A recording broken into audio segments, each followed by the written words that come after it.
नमस्कार, मैं हूं पंकज मटपाल और आज मेरे साथ है एक बेहद खास मेहमान, मोतीलाल ओसवाल म्यूचुअल फंड के पैसिव फंड के हेड मिस्टर प्रतीक ओसवाल जी, जो कि जाने मानी शख्सियत हैं और काफ़ी बार बात करते हैं इस विषय पर।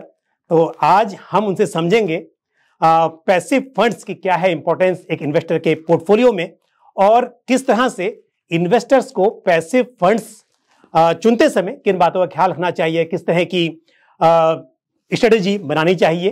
तो इन सभी बातों पर उनसे चर्चा होगी। बहुत बहुत धन्यवाद आपका, आपने समय निकाला हमारे लिए आज और मुझे उम्मीद है कि हम जो भी बातें करेंगे इससे हमारे व्यूअर्स को काफ़ी फायदा मिलेगा। तो सबसे पहले मेरा एक सवाल है आपसे कि पैसिव फंड्स में हम देख रहे हैं पिछले कुछ समय में काफ़ी इन्वेस्टर्स का इंटरेस्ट बढ़ा है और जो असेट है उसका साइज भी काफ़ी बढ़ गया है। तो आपको क्या लगता है, क्या मेन रीजंस हो सकते हैं इसके पीछे? हाँ जी, शुक्रिया और thank you for coming your Pankaj ji. तो पैसिव फंड्स जो बोलते हैं वो ETFs इंडेक्स फंड्स को बोलते हैं, जो बहुत सारी ये जो फंड है जो इंडेक्स को ट्रैक करते हैं। आज के ज़माने में हम जब इंडेक्स के बारे में बात करते हैं, हम बात करते हैं निफ्टी, सेंसेक्स, लेकिन एक्चुअली बहुत सारे इंडेक्सेस होते हैं। निफ्टी भी होता है, सेंसेक्स भी होता है, मिड कैप फंड्स होते हैं, स्मॉल कैप इंडेक्स फंड्स होते हैं, इंटरनेशनल फंड्स होते हैं, कमोडिटीज़, और यहाँ पे बहुत सारे इंडेक्सेस होते हैं। और इंडेक्स फंड्स का जॉब होता है इंडेक्स ट्रैक करना। अगर कल आपने एक निफ्टी मिड कैप फंड का इंडेक्स खरीदा हो और अगर मिड कैप इंडेक्स ऊपर से 5% जाता है तो आपका भी फंड 5% जाना चाहिए, करीबन ऑलमोस्ट। तो ये होता है इंडेक्स फंड। ETF होता है जो इंडेक्स फंड जो लिस्टेड होता है एक्सचेंज पे। तो ETF का मतलब होता है जो इंडेक्स फंड होते हैं जो स्टॉक के बराबर ट्रेड होते हैं उसको बोलते हैं ETF। इंडेक्स फंड में आपको सिर्फ दिन में एक बार आप खरीद सकते हो, लेकिन ETF आप मतलब डे ट्रेडिंग भी कर सकते हो। आप कोई भी आपकी कोई भी टाइम आपको खरीदना, आप ETF रियल टाइम बेसिस पे आप खरीद सकते हो ETF। तो ये होता है ये पूरा ETF इंडेक्स फंड, ये तो है पैसिव फंड्स। हमने देखा है कि लास्ट 4 से 5 साल में पैसिव का जो AUM है या फिर एसेट्स है बहुत ही बढ़ गया है। बिल्कुल, तो वो मेरा एक रीजन वही जानना चाहता हूँ कि अचानक से ऐसे क्यों इन्वेस्टर्स को इतना इंटरेस्ट आया कि AUM बढ़ रहा है, तो क्या उसके कारण हो सकते हैं? हाँ, तो उसके कारण है कि आपने देखा है कि ये पूरा कैटेगरी है 2016 या 17 में करीबन 20-25 हज़ार करोड़ था और आज हो गया है 7.6 लाख करोड़। सो बहुत ही मतलब बहुत पॉपुलर हो गया है। और इसके मतलब रीजंस है कि बहुत सारे जो नए इन्वेस्टर है आज इंडिया में, स्पेशली पोस्ट कोविड लास्ट 3 सालों में, अभी बहुत सारे इन्वेस्टर्स को पैसिव फंड्स को बहुत सिंपल समझते हैं। इसका मतलब अगर आपको आज मिड कैप या फंड या फिर स्मॉल कैप फंड खरीदना हो तो आपको 20, 30, 40 फंड के बारे में आपको सोचना पड़ेगा नहीं पड़ेगा। एक पैसिव सिंपल सा स्मॉल कैप 250 इंडेक्स फंड या फिर मिड कैप इंडेक्स फंड आप खरीद सकते हो। तो सिंपलिसिटी बहुत ही इंपॉर्टेंट रीजन है और हमारे हिसाब से ये जो लास्ट 5 सालों में जो सिंपलिसिटी लेके आया इन्वेस्टिंग में पैसिव फंड्स हैं उसका बहुत ही मतलब फायदा मिला है। दूसरा है कॉस्ट। बहुत सारे जो हमारे इन्वेस्टर्स हैं उनको बहुत ही low cost simple mutual fund चाहिए और हमने देखा है कि पैसिव फंड के जो एक्सपेंस रेशियो होते हैं वो एक्टिव के मुताबिक कम होते हैं। तो आई थिंक आपका जो पैसा है, more of your money is invested in the underlying funds. और इसके हिसाब से बहुत सारे जो इन्वेस्टर्स है स्पेशली फैमिली ऑफिस, इंस्टीट्यूशन, जो बड़े बड़े इन्वेस्टर है उनको लो कॉस्ट फंड बहुत ही पसंद है, इसलिए लो कॉस्ट पैसिव फंड बहुत बढ़ गया है। तो ये है दूसरा है। तीसरा है कि परफॉर्मेंस गैप बहुत कम हो गया है। हमने देखा है कि अगर आप 5 या 6 साल पहले जाते हो तो performance between active and passive बहुत ही बड़ा था। There was no space for passive funds. लेकिन हमने देखा है कि लास्ट 5-6 सालों में ये जो परफॉर्मेंस का गैप हो गया है एक्टिव और पैसिव में बहुत ही कम हो गया है। तो आपको सिंपलिसिटी मिल गया है, आपको लो कॉस्ट मिल रहा है और आपको परफॉर्मेंस भी थोड़ा बहुत ऊपर नीचे मिल रहा है। तो I think for the investor ये बहुत ही सिंपल सा ऑप्शन है उनके फ्यूचर और उनको मतलब अगर उनको वेल्थ क्रिएशन करना हो, this is very simple option. इसलिए आपने देखा है कि बहुत सारे इन्वेस्टर्स ने अडॉप्ट किया है। ओके, अच्छा, लेकिन एक बात मैं जानना चाहूँगा कि जैसे आपने कहा कि सिंप्लिसिटी है, इन्वेस्टर्स का इंटरेस्ट है, बड़ा है, लेकिन क्योंकि बहुत सारी चॉइसेस हैं आपके पास, ब्रॉडर मार्केट इंडिसेस हैं, चाहे वो लार्ज कैप हो, मिड कैप हो, स्मॉल कैप, माइक्रो कैप, उसके अलावा थीमेटिक एंड सेक्टोरल हैं, फिर फैक्टर इन्वेस्टिंग है, तो बहुत सारी चॉइसेस हैं यहाँ पर। बट जो मेजर एलोकेशन है वो लार्ज कैप पे ही है। एग्जैक्टली। तो हमने देखा है कि एक्चुअली एक चौथा भी रीज़न है, और ये सबसे बड़ा रीज़न है जो वाई पैसिव फंड्स बहुत ग्रो हुआ है, ये है अवेयरनेस। हमने देखा है कि 5 साल पहले लोगों को पैसिव फंड के बारे में कुछ पता नहीं था। हम जाते थे लोगों को सिखाने के लिए कि इंडेक्स फंड क्या होता है, ETF क्या होता है। आज की तारीख में बहुत सारे इन्वेस्टर्स को ऑलरेडी पता है पैसिव फंड क्या होता है। इनफैक्ट हमने एक सर्वे किया था 2 या 3 महीने पहले, जिसमें हमने देखा कि बहुत से जो रिटेल इन्वेस्टर्स है उनको almost everybody knew about what index funds are, जो बहुत ही अलग था 4-5 साल पहले। So I think awareness has become very big. So उसके हिसाब से आई थिंक बहुत सारे इन्वेस्टर्स ने अडॉप्ट किया है। तो आपका ये जो क्वेश्चन है कि बहुत सारे फंड्स आ गए, आई थिंक प्रॉब्लम 5 साल पहले प्रॉब्लम था, कोई फंड्स नहीं थे, और अभी बहुत सारे फंड्स आ गए, बहुत सारी AMCs आ गए इस स्पेस में। और आपका मानना ठीक है कि ऑप्शंस बहुत सारे हैं, लेकिन आप अगर AMC के बारे में सोचते हो, AMC का होता है कि टाइप्स ऑफ इन्वेस्टर्स बहुत सारे हैं। हमारे पास इंस्टीट्यूशनल इन्वेस्टर्स है, रिटेल इन्वेस्टर्स है, HNIs है, पार्टनर्स है जिनको स्पेसिफिक सेक्टर, बहुत सारे प्रॉप डेस्क है। तो हम जब प्रोडक्ट डिज़ाइन करते हैं, हम हमारे बहुत सारे अलग अलग कस्टमर के मुताबिक प्रोडक्ट डिज़ाइन करते हैं। इसलिए हमारे पास आज हो गए 29-30 फंड, लेकिन मेरे हिसाब से जो रिटेल इन्वेस्टर है उनके लिए सिंपल सा निफ्टी या सेंसेक्स या निफ्टी 500 बहुत ही आसान है और बहुत ही स्ट्रेट फॉरवर्ड प्रोडक्ट है उनको बाय करने के लिए। बहुत सारे जो दूसरे फंड्स है, या फिर सेक्टोरल थीम्स, या फिर फैक्टर इंडेक्सेस, ये सारे जो प्रोडक्ट है वो स्लाइटली सोफिस्टिकेटेड इन्वेस्टर टाइप के लिए है, या फिर जिनको ट्रेडिंग करना हो, या फिर आप पे कोई स्ट्रैटेजी रन कर रहे हो, उनके लिए बहुत ही अच्छा है। लेकिन आई थिंक रिटेल इन्वेस्टर्स के लिए बहुत ही सिंपल ब्रॉड बेस्ड जो फंड्स है वही उनके लिए मतलब आसानी से बाय कर सकते हैं। आपने जिक्र किया निफ्टी 50, सेंसेक्स, निफ्टी 500। तो ऑब्वियसली निफ्टी 500 जो है वो एक और भी डाइवर्सिफाइड इंडेक्स है, जहां पर आपके पास लार्ज कैप, मिड कैप और स्मॉल कैप का भी एलोकेशन है। तो हम जो बात कर रहे थे कि यूजुअली इन्वेस्टर्स निफ्टी 50 की बात करते हैं, लेकिन लार्ज कैप में इन्वेस्ट करते हैं, जबकि निफ्टी 500 जो है वो एक और भी डाइवर्सिफाइड इंडेक्स है और ज़्यादा सेक्टर्स का एलोकेशन उसमें है। तो उसके बारे में मुझे बताइए, क्या इन्वेस्टर्स को निफ्टी 500 के बारे में सोचना चाहिए? क्योंकि जब भी बात होती है अक्सर इंडेक्स फंड की, तो मुझे लगता है निफ्टी 50, निफ्टी 100, सेंसेक्स, इन्हीं की ज़्यादा इन्वेस्टर्स बात करते हैं। तो निफ्टी 500 को क्यों सिलेक्ट करना चाहिए और क्या करना चाहिए, आपके हिसाब से करना चाहिए कि नहीं करना चाहिए? मुझे ऐसा लगता है पर्सनली, क्योंकि यहाँ पर आपके पास ज़्यादा स्कोप है, ज़्यादा एक्सपोजर है, आई मीन सेक्टरल एक्सपोजर भी और मार्केट सेगमेंट का एक्सपोजर भी ज़्यादा है, तो शायद ये बेहतर रहेगा। लेकिन आप इसको किस तरह देखते हैं?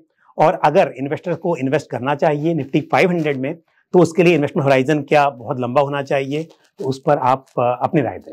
हाँ जी, सो जो निफ्टी 500 जो प्रोडक्ट है वो बहुत ही पावरफुल प्रोडक्ट है, बिकॉज हमने देखा है कि यार ये इंडिया का सबसे यूज्ड बेंचमार्क, आप यदि देखोगे फ्लेक्सी कैप फंड में या फिर AIF PMS में, बहुत सारे इन्वेस्टमेंट प्रोडक्ट्स में, इन सबसे मोस्ट इंपॉर्टेंट बेंचमार्क है निफ्टी 500। बिल्कुल। और क्यों है? बिकॉज ये सब बहुत, अगर आप इंडेक्स के बारे में बात करते हो, नंबर 1 एट्रीब्यूट इंडेक्स का क्या होता है? Diversification, broad based exposure. और निफ्टी 50 जब बनाया था अर्ली 1990s में, तभी हमारे पास बहुत ही कम नंबर के लार्ज कैप सिक्योरिटीज थे। तभी मे बी 50 थे, आज 100 है, और मे बी नेक्स्ट 10-15 सालों में मे बी 200, 300 या 500 लार्ज कैप स्टॉक्स भी हो सकते हैं। तो मेरे हिसाब से ब्रॉड बेस्ड एक्सपोजर बहुत ही इंपॉर्टेंट है आपके लिए, इन्वेस्टमेंट्स के लिए। और इसलिए हमारे हिसाब से निफ्टी 500 का जो आपको मिलता है, एक ही फंड में आपको 90% ऑफ इंडियाज इक्विटी आपको एक फंड में मिलता है। तो आपको मिलता है large cap, mid cap, small cap. और हमारे हिसाब से नेक्स्ट 10-15 सालों में ये जो लार्ज कैप है ये बहुत ही और ब्रॉड बेस बन गया होगा, बन जाएगा। तो इसलिए बहुत ही अच्छा इंडेक्स है। इसमें आपको पूरा इंडेक्स, इसमें आप निफ्टी में आप देखते हो लास्ट 10 सालों में जो कवरेज है, निफ्टी का कवरेज 2013 में 58-60% था। आज वो कवरेज और कम हो गया 50%। तो क्या हो रहा है, निफ्टी 50 का बहुत ही अच्छा इंडेक्स, सिंपल सा इंडेक्स है, लेकिन वो पूरे इंडिया का ग्रोथ स्टोरी के it doesn't encapsulate India's growth story very well. इसलिए we think Nifty 500 is a much better exposure. अगर आप रिटर्न देखते हो तो निफ्टी 500 का अच्छा है। अगर आप रिस्क देखते हो, निफ्टी 500 में स्मॉल और मिड कैप का एक्सपोजर है, लेकिन उसके बावजूद इसका रिस्क निफ्टी 50 से कम है। और अगर आप देखते हो ये जो सेक्टर कवरेज भी है, निफ्टी 50 में आपको सिर्फ 14 और 21 सेक्टर्स मिलते हैं, पर निफ्टी 500 में सब 21 के 21 सेक्टर आपके एक फंड में मिलते हैं। ये है। और लास्टली आपका जो सिंगल स्टॉक एक्सपोजर बोलते हैं, अगर आप आज निफ्टी 50 में इन्वेस्ट करते हो तो आपको करीबन 58 to 60% का आपका जो पैसा है वो टॉप 10 स्टॉक्स में इन्वेस्ट होते हैं। जो 50 में से टॉप 10 में आपका 60% का कैपिटल जाता है। तो कॉन्सेंट्रेशन जो थोड़ा ज़्यादा है, वेयर निफ्टी 500 में because it's broad based only 38% और 40% का आपको एक्सपोजर है टॉप 10 में आता है। तो ये जो डाइवर्सिफिकेशन मिल रहा है, ब्रॉड बेस्ड एक्सपोजर मिल रहा है और also the extra returns and less risk बना के हमारे हिसाब से ये बहुत ही अच्छा वैल्यू प्रोपोजिशन है बहुत सारे इन्वेस्टर्स को जिनको आज सिंपल सा इंडेक्स फंड खरीदना हो और मार्केट एक्सपोजर लेना हो। तो पूरे मार्केट का आपको एक्सपोजर मिल रहा है देखा जाए तो 500 के थ्रू। हाँ, ये बहुत अच्छा पॉइंट है। अच्छा, मुझे एक बात बताइए, क्योंकि जब हम बात करते हैं इंडेक्स फंड्स को कंपेयर करने की, तो क्योंकि इंडेक्स फंड्स के रिटर्न्स जो हैं वो ऑलमोस्ट जिस इंडेक्स को ट्रैक कर रहा है इंडेक्स फंड उससे थोड़ा सा कम होगा ट्रैकिंग एरर की वजह से। तो ये ट्रैकिंग एरर को मैनेज करने के लिए क्या स्ट्रेटजीज अक्सर अपनाई जाती हैं इन जनरल, अगर मुझे बताएं। और अगर मैं पर्टिकुलर बात करूं मोतीलाल ओसवाल म्यूचुअल फंड की, तो अगर आप उस पर कुछ बोलना चाहें तो आप उस पर बता सकते हैं। हाँ जी, सो ये बहुत ही इंपॉर्टेंट कॉन्सेप्ट है ट्रैकिंग एरर। क्या होता है, अगर आप इंडेक्स फंड खरीदते हो या फिर ETF खरीदते हो, आप देखोगे कि जो मैंडेट है वो है इंडेक्स के बराबर रिटर्न देना। लेकिन क्या होता है, बहुत सारे इंडेक्स फंड में आपको एक फीस एक्सपेंस रेशियो होता है, टैक्सेस होते हैं, ट्रेडिंग कॉस्ट होता है, STT ब्रोकरेज होता है। तो इसके मुताबिक आप देखो कि हर जो इंडेक्स फंड ETF है, जो इंडेक्स से उसका रिटर्न्स थोड़ा कम होगा। अगर इंडेक्स ने आपको से 10% दिया हो, अगर आप इंडेक्स फंड में अगर निफ्टी 500 ने आपको 10% रिटर्न दिया हो एक साल में और आप निफ्टी 500 के इंडेक्स फंड में इन्वेस्ट करते हो, तो आपका रिटर्न्स उससे थोड़ा सा कम होगा, 9.7 या 9.8 होगा। तो क्या होता है और ये डिफरेंस को बोलते हैं ट्रैकिंग एरर। और हर इंडेक्स फंड में ट्रैकिंग एरर होता है। तो एक्चुअली एक्सपेंस के अलावा जैसे कॉर्पोरेट एक्शन है या फिर थोड़ा कैश मेंटेन करना पड़ता है फंड में, वो भी रीजन हो जाता है। कई बार ऐसी अपॉर्चुनिटी, क्योंकि आपको कम से कम एक शेयर बाय करना है तो पूरे पैसे को डिवाइड करना, उसमें थोड़ा सा डिफरेंस हो सकता है। तो कुछ कारण होते हैं, तो इनको मैनेज करने के लिए फंड मैनेजर्स किस तरह से मैनेज कर पाते हैं कि ट्रैकिंग एरर कम से कम रह पाए। हाँ जी, हाँ, तो हमने बहुत सारे फंड्स लॉन्च किए। हमने एक पहला स्मॉल कैप फंड लॉन्च किया था 2019 में, जहाँ पे लिक्विडिटी बहुत कम थी। आज हमने एक माइक्रो कैप फंड लॉन्च किया जिसमें लिक्विडिटी कम है। तो हमने बहुत ही एक्सपीरियंस जमा किया है लास्ट 4 सालों में। और हमने ये जो निफ्टी 500 फंड जो बात कर रहे हैं उसके बारे में कि जो ट्रैकिंग एरर है, इसका ट्रैकिंग एरर 0.03%। ओके, सो 3 बेसिस पॉइंट का ट्रैकिंग एरर है ये फंड का लास्ट 3 सालों में। तो आई थिंक जो हमने किया है वो मतलब बहुत ही यूनिक है। और बहुत सारे सोर्सेज है ट्रैकिंग एरर को रिड्यूस करना। एक तो आपने बोला है, एक तो कैश एलोकेशन है वो हम क्लोज टू 0 रखते हैं। So that's number 1। नंबर 2, बहुत सारे कॉर्पोरेट एक्शंस होते हैं तो उसको हम बराबर से इन एंड आउट करते हैं। So we don't and lastly हमारा जो कॉस्ट बेस है बहुत कम है। तो हमें जो ये नेगोशिएट करते हैं ब्रोकरेज चार्जेज या STT चार्ज जो भी है ब्रोकरेज, वो इंडस्ट्री में सबसे कम पे करते हैं। तो हम चाहते हैं कि ये जो फंड है इनके जो बहुत सारी जो कॉस्ट है वो बहुत ही कम बहुत ही एफिशिएंटली वे हम करते हैं।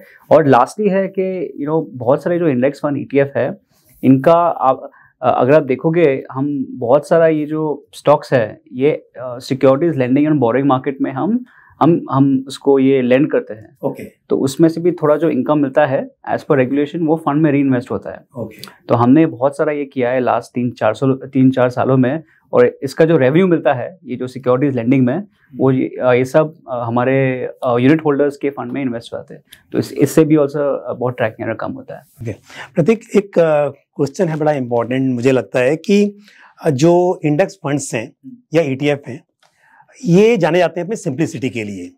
तो एक तरफ आपके पास ब्रॉडर मार्केट इंडेक्सेस हैं जहां पर आप large cap, mid cap, small cap किसी की बात कर लीजिए, वो तो सिंपल है। इन्वेस्टर को अगर मिड कैप में करना है तो वो एक मिड कैप इंडेक्स फंड में इन्वेस्ट कर सकता है, या लार्ज कैप में करना है लार्ज कैप में कर सकता है। फिर 500 की हमने बात की, वो एक अच्छी चॉइस है। उसके बाद आपके पास थीमेटिक और सेक्टोरल फंड्स हैं, वहां भी क्लैरिटी है कि किसी को अगर IT सेक्टर में इन्वेस्ट करना है, उसको नहीं पता है कौन सा स्टॉक लेना है, तो वो एक IT सेक्टर फंड में इन्वेस्ट कर सकता है। तो उन्हें मल्टीपल स्टॉक्स का एक्सपोजर मिल जाता है। लेकिन उसके बाद आते हैं कुछ स्ट्रेटेजी इंडस्ट्रीज, और वहां पर थोड़ा सा समझना मुश्किल हो जाता है कॉमन इन्वेस्टर के लिए कि मोमेंटम ले या वैल्यू ले या फिर इक्वल वेट ले, तो बहुत सारे फैक्टर्स हो सकते हैं। तो क्या इन्वेस्टर्स को इन इंडेक्स फंड्स में इन्वेस्ट करना चाहिए या किस तरह के इन्वेस्टर्स को करना चाहिए, और कैसे वो डिसाइड करें कि वो वैल्यू में जाएं, लो वॉल में जाएं या फिर मोमेंटम, तो थोड़ा सा शायद कंफ्यूजिंग भी हो सकता है। तो इसको लेकर इन्वेस्टर्स को क्या करना चाहिए। और एक बात तो तय है कि अगर आप एक ब्रॉडर मार्केट इंडेक्स फंड में इन्वेस्ट करेंगे तो उसके रिटर्न्स उस इंडेक्स के जैसे रहेंगे, बट अगर आप एक फैक्टर इंडेक्स में कर रहे हैं तो डेफिनेटली वो ब्रॉडर मार्केट को आउटपरफॉर्म कर सकता है। तो अच्छा भी है, बट सिलेक्ट करना थोड़ा सा मुश्किल लगता है। तो उस पर मुझे थोड़ा बताइए कि इन्वेस्टर्स कैसे सिलेक्ट करें और किस तरह के इन्वेस्टर्स फैक्टर इन्वेस्टिंग को मतलब इस तरह के फंड्स में इन्वेस्ट कर सकते हैं। हाँ जी, तो अगर आप पूरे पैसिव कैटेगरी में देखते हो तो मोस्ट ऑफ द फंड जो है वो इंडेक्स ट्रैकिंग होते हैं, लेकिन फैक्टर फंड्स ये कैटेगरी है जहाँ पे मैंडेट है आउट परफॉर्मेंस, मतलब अल्फा क्रिएशन। तो वो सबसे इम्पोर्टेंट है। तो बेंचमार्क होता है इंडेक्स, लेकिन मैंडेट होता है outperformance. So I think factor fund में बहुत सारे आपके ऑप्शंस है, मोमेंटम है, लो वॉल है, वैल्यू है, क्वालिटी है। और फैक्टर फंड्स का मतलब होता है कि you are betting on a certain strategy.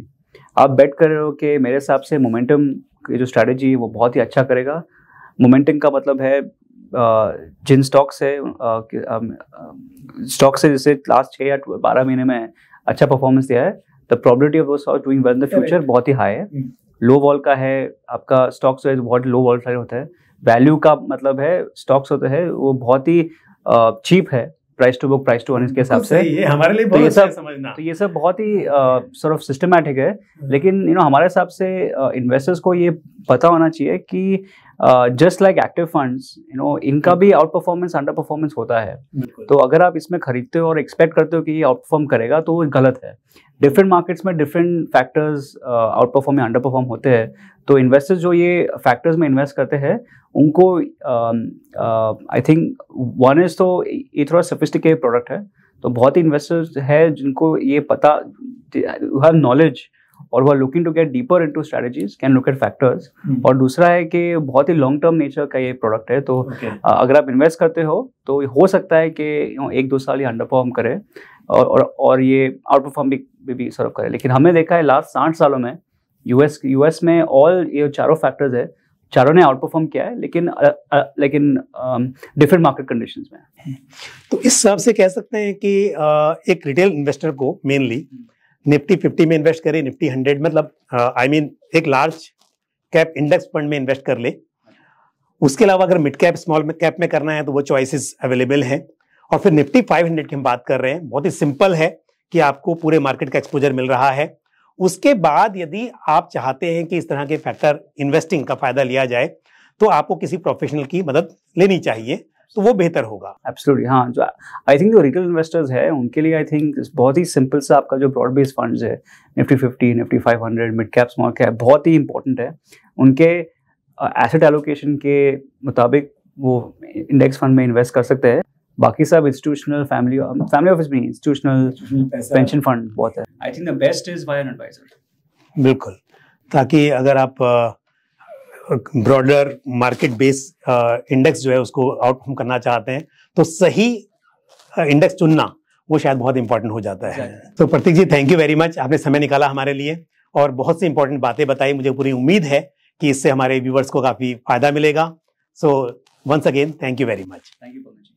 तो आज हमने प्रतीक ओसवाल जी से समझा कि किस तरह से जो पैसिव फंड्स हैं ये इन्वेस्टर के पोर्टफोलियो में एक वैल्यू ऐड कर सकते हैं और किस तरह से इन फंड्स का चुनाव करना चाहिए। मुझे उम्मीद है कि जानकारी आपको पसंद आई होगी।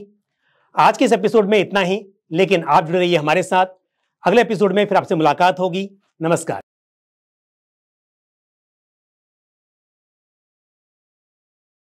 म्यूचुअल फंड निवेश बाजार जोखिमों के अधीन है। योजना से संबंधित सभी दस्तावेजों को ध्यान से पढ़ें।